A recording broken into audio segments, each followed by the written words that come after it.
Liberation Day now just hours away. The April 2nd tariffs ready to be enacted. What it really means for your money. And recall alert, why one substitute for high egg prices is being pulled off the shelves nationwide. This is the National News Desk, America's News Now. We are glad you're here with us. I'm Dee Dee Gatton, and we begin tonight with live looks over Tallahassee, Florida, right here, and Madison, Wisconsin, where voters in both states are now headed to the polls for elections that could impact the entire nation. Starting with Wisconsin, where the state Supreme Court election is one of the most expensive state judicial races in history. It's drawn at least $90 million in spending. The race between former Republican Attorney General Brad Schimmel and liberal judge Susan Crawford. Recent polling has that race within the margin of error. Democrats are expected to challenge the state's current congressional map if she wins, which would have national implications on the future balance of power in the House of Representatives. The outcome could also determine how the court rules on upcoming cases on state abortion laws, union reforms, and voter ID referendums. And that is another item on today's ballot in Wisconsin, an initiative backed by President Trump to enshrine Wisconsin's voter ID requirement into the state constitution. Turning now to Florida, where 2 congressional seats up vacant following the resignation of current National Security Advisor Mike Waltz and former Florida Representative Matt Gaetz. Both former congressmen won in November by wide margins, but Democrats have far outraised their GOP counterparts this year. In the 1st congressional district that covers Florida's Panhandle west of Tallahassee, Republican Jimmy Patronis and Democrat Gay Vallemont are running to replace Gaetz. And in Florida's 6th congressional district that stretches from the north to south, from St. Augustine to Daytona, and as far west as Ocala in the middle of the state, the candidates are Republican State Senator Randy Fine and Democrat Josh Weil. The House balance of power is not at stake today, as Republicans do hold a 5-seat lead. But should Democrats pull off the upset and take a seat or 2, the vote will be tight moving forward in the House. Or Republicans could give themselves a little breathing room, extending their lead to as many as 7 votes. 2 more vacancies will soon be decided in what should be safe, democratically held districts. The polls do close in Florida in about an hour for District 6. They close at 7 Central for District 1. Wisconsin polls close at 8 p.m. Central Time, and of course, we will have the results tonight as they come in on our website, thenationaldesk.com. President Trump spending part of his day today with his trade advisors, fine-tuning a massive tariff package designed to impact trade across the globe. Economists and executives warn it will also take a toll on American consumers through higher prices. National correspondent Atra El-Nashar reports from Washington. President Trump's next moves on trade policy have the potential to disrupt global commerce, and that's by design. April 2nd, 2025 will go down as one of the most important days in modern American history. Calling Wednesday Liberation Day, President Trump will announce his most far-reaching and aggressive set of tariffs yet. Reduce our massive trade deficits and ultimately protect our economic and national security. Just about every economist and executive warns tariffs will raise prices on American consumers. Even the president acknowledges there will be some disruption. Until now, many Republicans thought the president was just using the threat of tariffs as a negotiation tactic and wouldn't actually go through with them. He's used tariffs in the past effectively to get nations do what they should have done anyway. Right now, I'll give him the benefit of the doubt, but I'm concerned. President Trump will roll out the details from the Rose Garden Wednesday afternoon, and it's likely no country will be spared from the economic fallout. Many trading partners, especially in Europe, are preparing to hit back. If it is necessary, we have a strong plan to retaliate, and we will use it. Other countries expected to be hit hardest by these new tariffs include China, Canada, Mexico, and Japan. The White House claims tariff revenue can help pay down the national debt. There are skeptics, like former Congressman Drew Ferguson, a Republican of Georgia, advocating against these tariffs on behalf of a coalition of small businesses. I think there'll be a lot of revenue that potentially could come in the early years But in the latter years, I think you're going to see diminishing returns. And look, because of the tariffs, people pulling back? Just changes in economic activity, changes in revenue streams. I don't think it's sustainable for a long period of time. Of course, the president bets that it will be sustainable. And today, White House Press Secretary Caroline Leavitt was asked, what if they're wrong? She replied, they won't be wrong.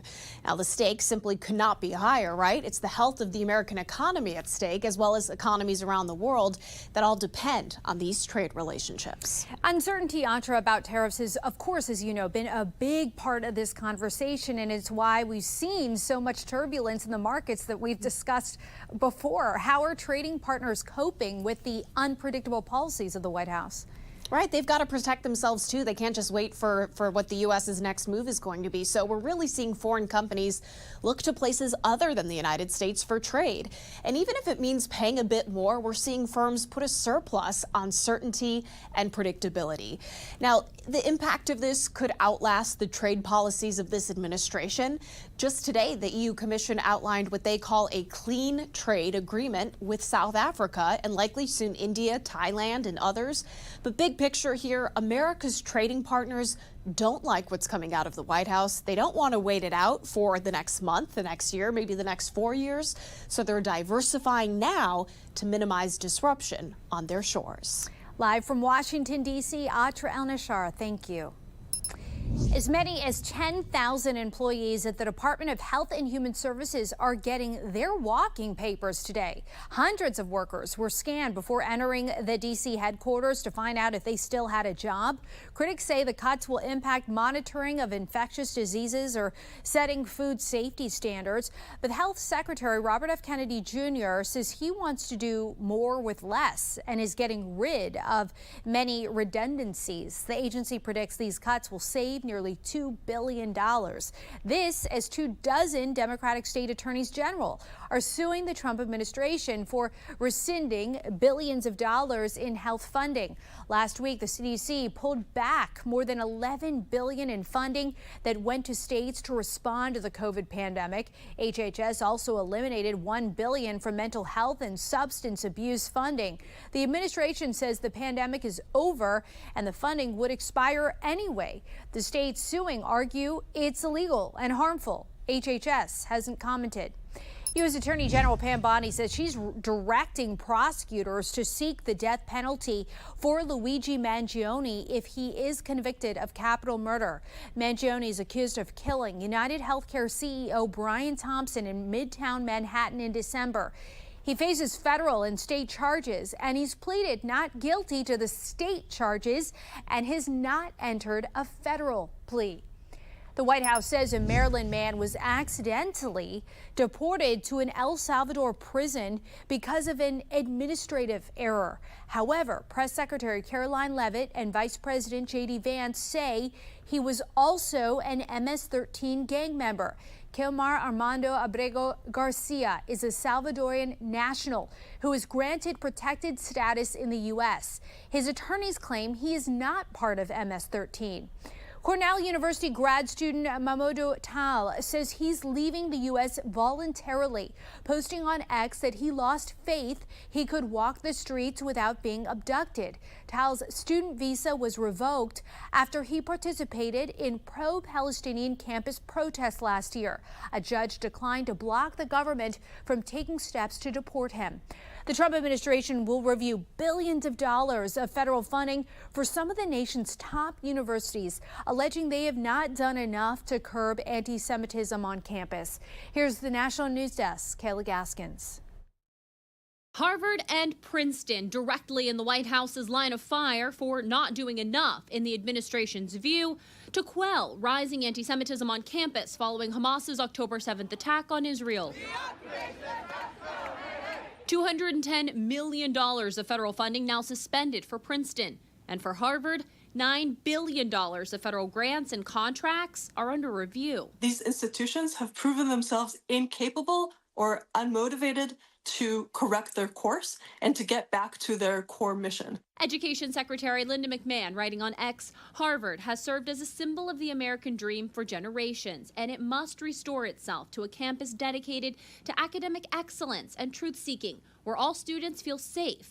We mean business. Massachusetts Senator Ed Markey, though, says this approach is not the answer. Anti-Semitism is something that we cannot tolerate in our nation. But authoritarianism is not the answer to anti-Semitism. Harvard's President Alan Garber says the federal funding supports life-saving research the university does on diseases such as cancer and Parkinson's. If the funding stops, so does that research. Garber says Harvard will cooperate with the task force, acknowledging in a letter anti-Semitism is present on campus and he himself has experienced it. Harvard is one of 10 universities under review by the Joint Federal Task Force to combat anti-Semitism amid allegations they've failed to protect Jewish students. The list includes GW, UCLA, NYU, and Johns Hopkins. Meanwhile, Columbia University, which had $400 million of federal funding canceled last month, is still working with the White House to get that money restored.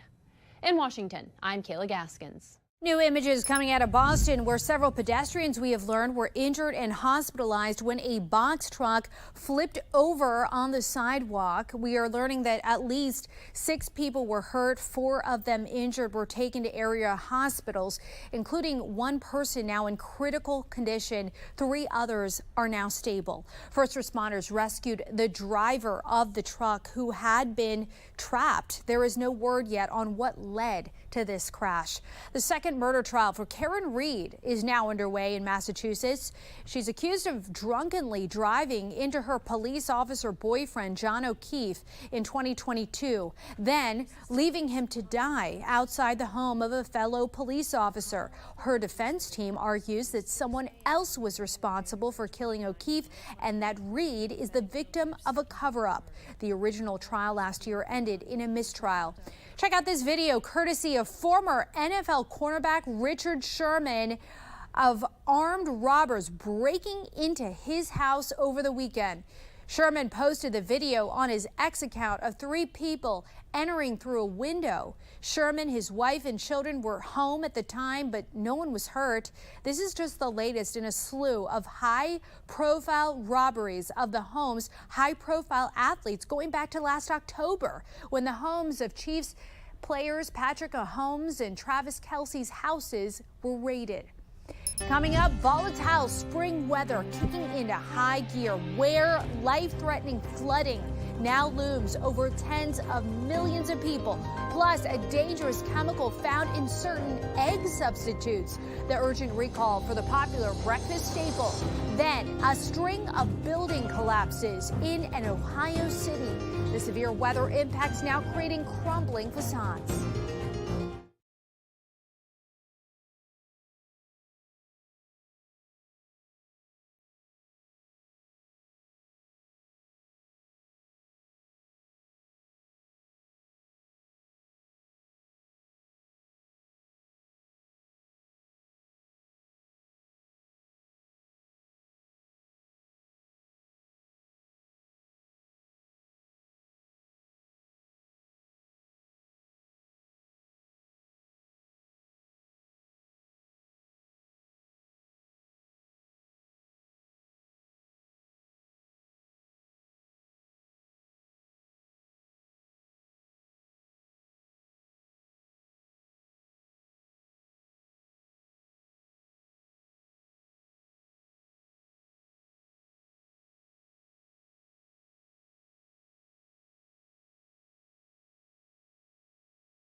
is a live look over St. Paul, Minnesota there, where winter weather warnings are now in effect. The Twin Cities expected to get 1 to 3 inches of snow, but as you can see right here, snow is expected over much of Minnesota tonight. The northern part of the state, from Duluth to North Shore, could see in excess of a foot to 18 inches in the next 48 hours. We are tracking that, as well as tomorrow, when nearly 100 million Americans from Texas to the Great Lakes are at an elevated risk of severe storms. This includes a 4 out of 5 moderate chance of very high sustained winds of up to 60 miles per hour, as well as tornado threats to the mid-Mississippi Valley into lower Ohio. Hail is also expected in the earlier part of the afternoon.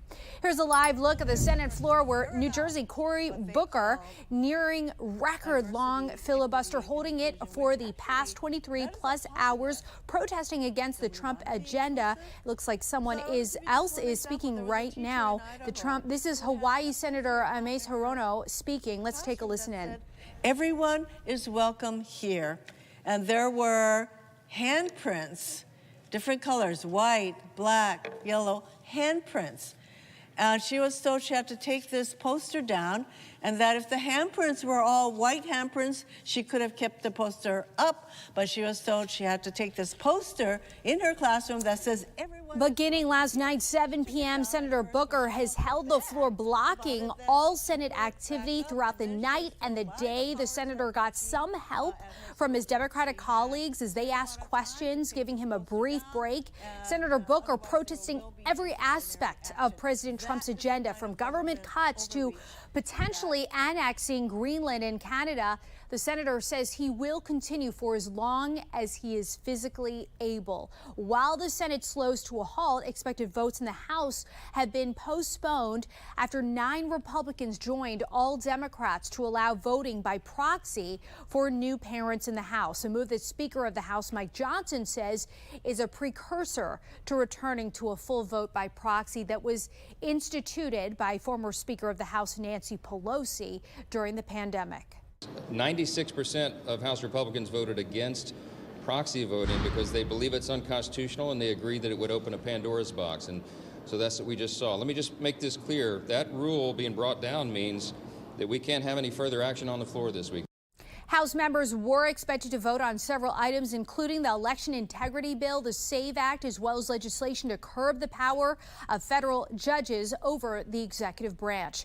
The Army says the body of the final American soldier missing in Lithuania has been found. Their identity has not yet been released. The other 3 soldiers whose bodies were recovered have been identified as Sergeant Jose Duenas Jr., Sergeant Edvin Franco, and Private First Class Dante Tayetano.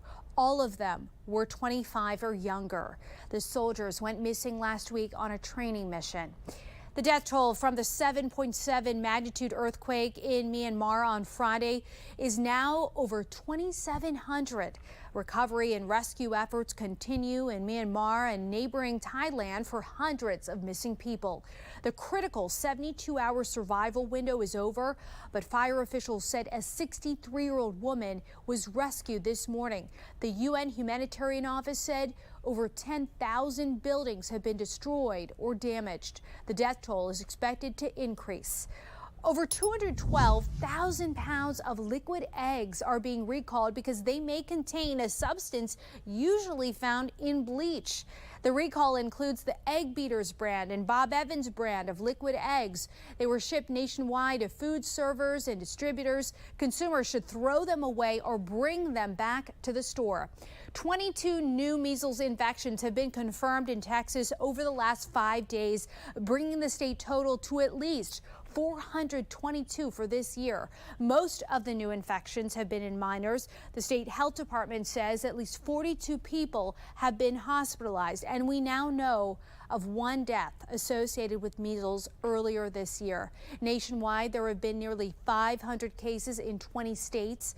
Medical reporter Liz Bonus just takes a look at how the disease can spread.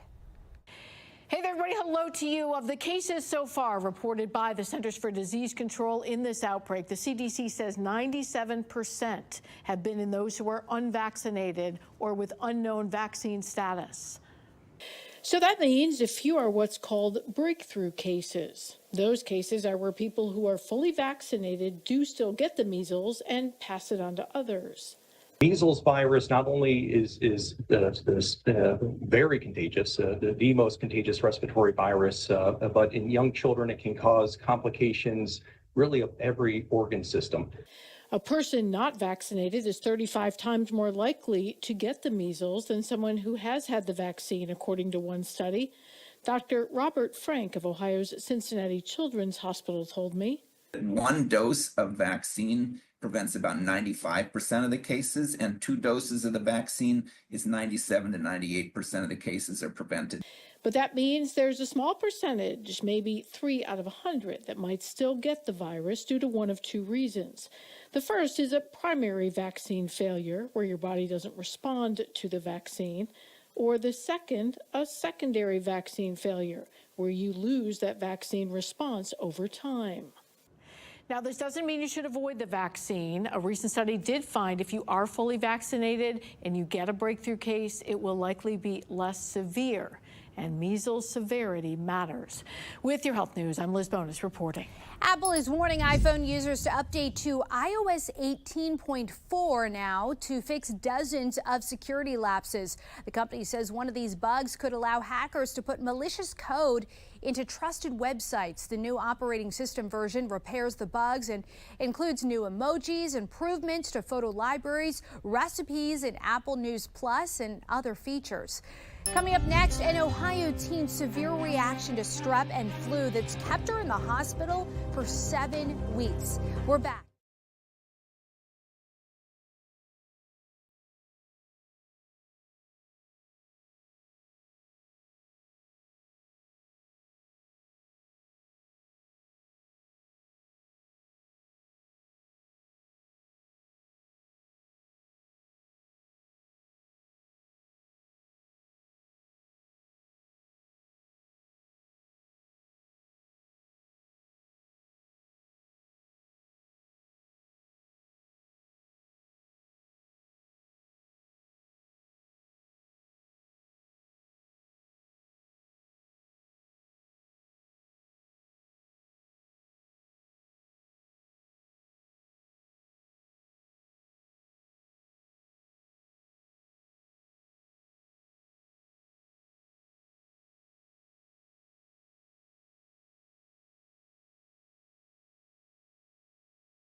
We have reporters all across the country in your neighborhoods covering issues that matter to you. We're taking the pulse of America, and we start in Ohio, where 2 common infections have left a teen fighting for her life.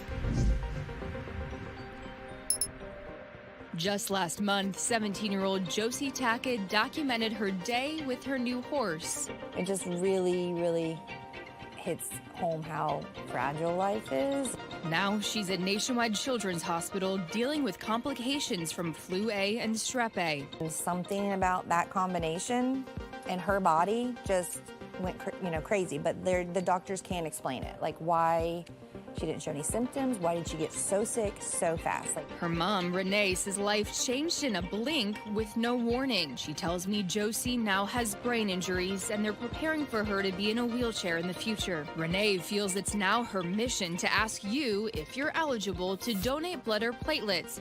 She says it only takes a bit of your time. Wow. Something pushed him over here. What? I don't know. In the tree and the tree fell down. A surreal yet frightening moment, all captured on video by Kimberly Hoffman and her family, who recorded the moment a swarm of thousands of honeybees tried setting up shop inside a small hole in the roof of their Northwest Valley home. While still in disbelief, Hoffman says upon noticing the swarm, she knew she had to act quickly, hoping to keep her family and her 2 large dogs safe, calling in an expert in the middle of the night. He came in at midnight and he told us to turn off the lights, which I thought was odd. However, he had a red light, and he said they're more docile in the evening. For Brian Cheek, a part-time local beekeeper, says the massive swarm is nothing out of the ordinary, especially this time of year. Dayton Fire Captain Matt Sherrill says Sunday night's severe storm was a main reason why part of a building on the 100 block of Valley Street collapsed overnight. This incident makes 3 partial building collapses in Dayton over the past 3 weeks. Dayton fire crews were on the scene both Sunday night and Monday morning to stabilize the 100-year-old structure. The partial collapse led to many building residents being evacuated as the stabilization took place. There was initial concern that there was a larger impact to the structure of the building that could have propagated into a larger collapse and put the tenants at risk. Dayton Fire tells us the American Red Cross was on the scene to assist those left without a home for the night.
Over the weekend, the one-of-a-kind autograph card is now considered the most valuable women's sports car of all time. The last record was held by Serena Williams. That's going to do it for us for this edition of the National News Desk. Join us tonight for reaction to today's elections in Florida and Wisconsin.